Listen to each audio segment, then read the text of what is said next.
35 vite Parti Socialiste, pa tjetër që ju jeni edhe me emocionet e viteve, keni qenë pjesë në forumet më të larta të kësaj force politike, por më kujto pak ato vite, vitet 90, si kanë qenë në memorien tuaj? Duhet parë me dy këndvështrime.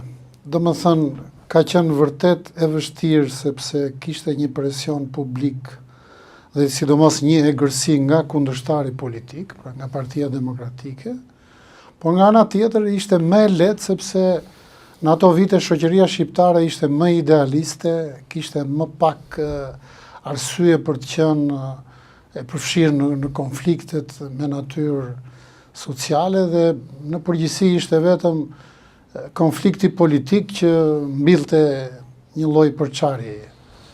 Sigurisht që Partia Socialiste u ngrit mbi gërmadhat e një Shqipërie që po mbyllte një cikël pas një pushteti shumë të gjatë diktatorial edhe monist.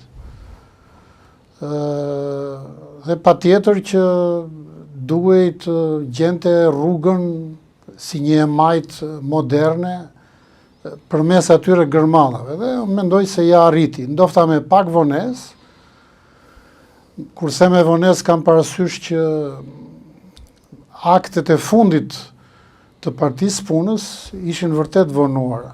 Për shembull, spastrimi i byros politike nuk duhet bëj në Kongresin e 10 të Partisë Punës, dhe që ishte edhe kongresi themelues i Partisë Socialiste, por duhet kishte ndodhur koha më përpara. Pra, në një farë mënyre, Ramiz Alia me gjithë, po themi, konsiderimin si një politikan i zgjuar, në këtë, po themi, në këtë fakti ka një borxh Partisë Socialiste ose të majtës.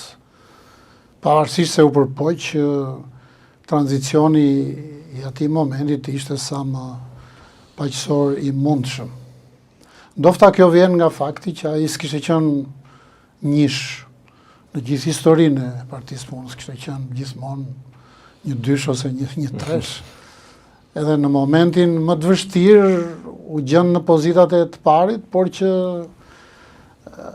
ai është një pozicion që kërkon karakteristikat e një burri shteti dhe jo thjesht një politikani të mençur, pavarësisht se ai mbetet një nga ata komunistët, po themi, më demokratë mundshëm.